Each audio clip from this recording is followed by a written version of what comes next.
Today's reading. May the light around us guide our footsteps and hold us fast to the best and the most righteous that we seek. May the darkness around us nurture our dreams and give us rest so that we may give ourselves to the work of our world. Let us seek to remember the wholeness of our lives, the weaving of light and shadows in this great and astonishing dance in which we move.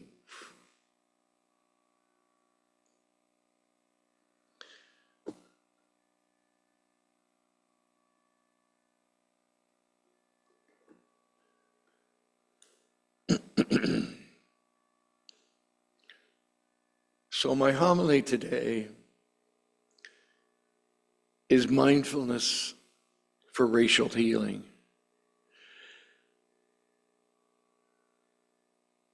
But before I go into my homily, I just want to thank you for inviting myself and the Insight Meditation community to share with you the teachings and practices of mindfulness meditation on this feast of Vesak. And traditionally, Vesak is a time to tell stories about the life of the Buddha and his teachings. And today, I would like to talk about mindfulness and the healing of racism. Mindfulness stands at the forefront of helping people develop emotional intelligence, compassion, and self-awareness. And mindfulness is the foundation of our weekly insight meditations. We use the 8 principles of Unitarian Universalism as part of mindfulness training, especially the 8th principle on race and racism, adopted by UUG 6 years ago. In our Buddhist training and teachings on race, racism, and personal biases, we found mindfulness meditation essential for powerful conversations and transformational growth. This includes how shame limits our growth and ability to have conversations on racism, including the true harm of prejudice, hatred, and violence. UUG's Faith and Community Committee, under the leadership of Betty Baker, is engaged in a great community awakening to end racism and explore racial healing with love and compassion needed for deep systemic change. The personal and emotional experience of discrimination perpetuates systemic racism. We are all affected by the divisiveness of racial discrimination, and we hear the voices calling for the healing of all forms of racism. When I became a member of UUG and embraced the 8 principles, I was interested in the 8th principle, to journey towards spiritual wholeness by working to build a diverse, multicultural, beloved community by our actions that accountably dismantle racism and other oppressions in ourselves and in our institutions. Now, I did not want to hear only white voices. I wanted to see and hear voices of Black and brown people and learn from their experience of discrimination. One of the key Black voices teaching mindfulness and calling for an end of racism is Tovi Scruggs Hussein, who is a visionary educator, author, and urban high school principal with over 25 years' experience in emotional intelligence. And she says, "Our work is sacred, and so are we. We cannot teach what we do not embody. We lead from who we be, and not just what we do."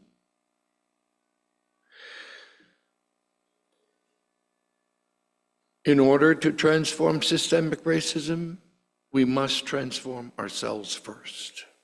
So writes Tovi Scruggs Hussein. Now, this is one of the first lessons we learn in mindful meditation. In order to get rid of something and give it away, we first must have it. We cannot give away something we do not have. So to rid ourselves of our personal biases, racial hatred, and discrimination, we must first know where racism and racial bias is embodied in our hearts and minds. Only then can we begin the work of giving up our prejudices and giving away our deep-seated racism. To learn the healing work of racism, Tovi Scruggs Hussein offers a set of mindful reflections and contemplations that make the learning more tangible and sustainable. And it offers us a way to stay open and experience the inner shifts of change within us.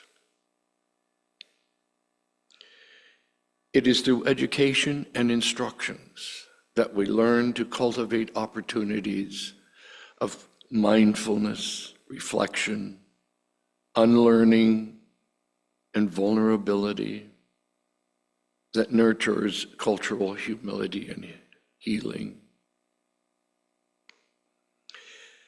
And from reading Tovi Scruggs Hussein, I would like to briefly outline the mindfulness, the reflections that she taught as a Black woman, an educator.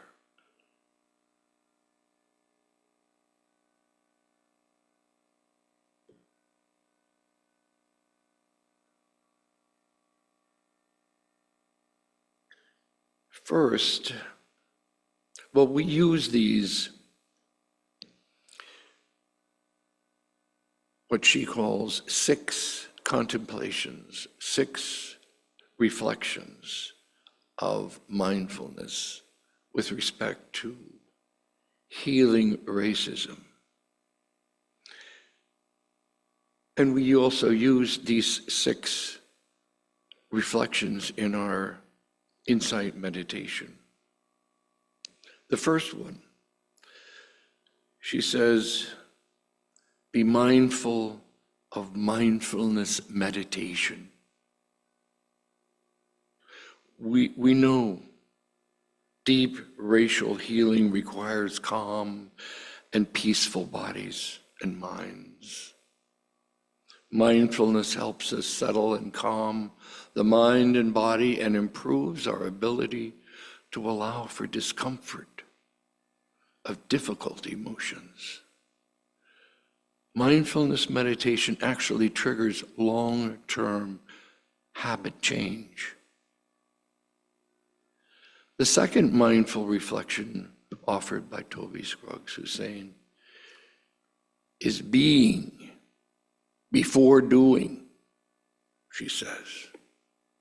Now, this is a very important reflection to consider. Everyone can create meaningful change when we approach healing from inside out. In other words, center the why and how before the what and when. It takes time, intention, and effort to unlearn old ways of being. In order to form a new awareness about racism requires us to surrender what we think we know. Racism can only exist and thrive in an environment of disconnection. Systemic oppression in all its forms relies on disconnection. Mindfulness cultivates and enhances our ability to work with the discomfort and to stay present and engaged in conversations and reflections about race. The third mindful reflection she offers us is racism is a systemic problem. Racial healing must happen systemically. This requires us to explore how racism operates through each one of us, both personally and socially. And we know systemic racism in all its forms relies on disconnection to exist between self and other. When we are mindful of how we personally contribute to racism, new waves of compassion help us recognize shifts and changes in our own minds and bodies. When we engage in racial healing work, we discover an understanding of connections rather than disconnections. The fourth mindfulness reflection she offers us is racial healing happens together. In the human experience, growth is accelerated when people of all races learn the importance of coming together to heal. Opening ourselves to mindful opportunities for racial healing are critical for our ability to manage difficult emotions. In this mindfulness that she talks about, in this mindfulness, we develop strength to refrain from racial prejudice and discrimination. We refuse to vilify any group of people. We work with compassion and non-judgment in everything we do. And we value and align our mindfulness with the work of inclusiveness in the support of racial healing.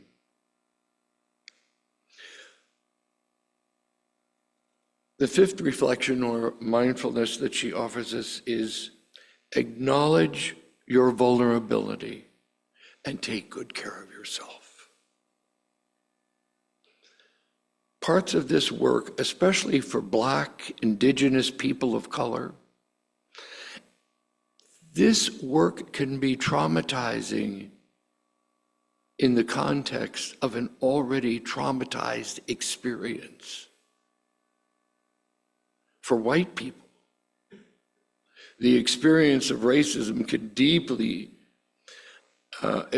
be deeply uncomfortable as we awaken to the disconnection that we have orchestrated throughout our lives, and that this disconnection has been systemically intentional.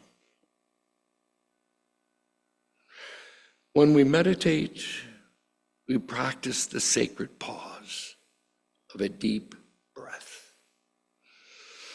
and recalibrate then our connection to the present moment. The breathing in and breathing out. We pause for a calm and peaceful moment. Another healing strategy is bringing mindful awareness to feelings inside us and all around us. And the last revelation or mindfulness contemplation is the practice of compassion for self and others. Compassion is a necessary skill for unlearning systemic racism. And with compassion, we learn to cultivate the ability to lead with love. When we engage in the work of racial healing, we stay rooted in the intention to alleviate suffering for ourselves and others. And love itself is an antidote to the suffering of disconnection generated by racism.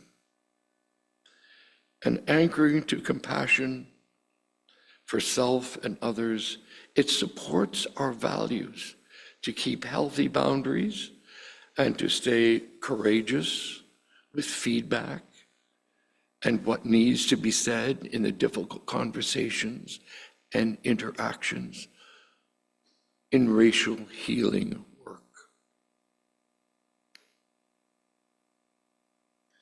Now, to be committed to the equitable and inclusive community requires a commitment to mindfulness, self-reflection, unlearning, and self-discovery. This commitment results for us in having no idea what it is we don't know. This reflection from Tovi invites us on a transformative journey through mindfulness aimed at racial healing and understanding of our deep-seated biases. Through her teachings and guided meditations, she delves into the roots of implicit bias, those carefully taught lessons of childhood that subtly shape our attitudes and behaviors towards others. Tovi's approach fosters an environment of introspection and forgiveness, encouraging us to reflect on these ingrained prejudices and the impact that they have on our interactions and societal structures.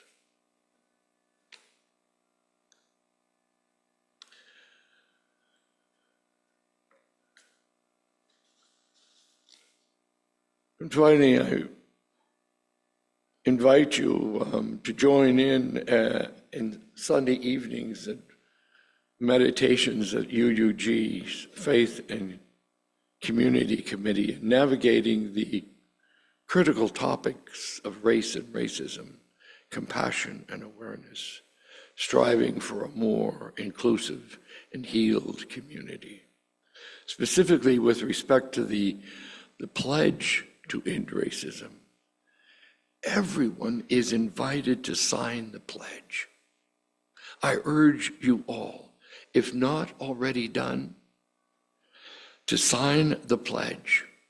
Please take a moment and you can go to the webpage www.uugettysburg.org and sign the pledge online.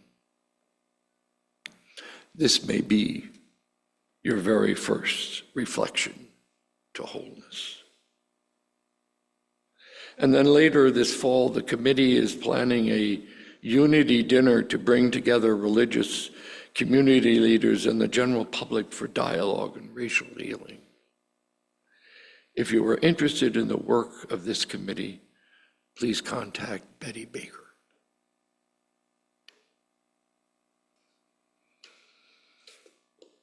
May you be filled with loving kindness. May you be well. May you be peaceful and at ease. And may you be happy. Thank you.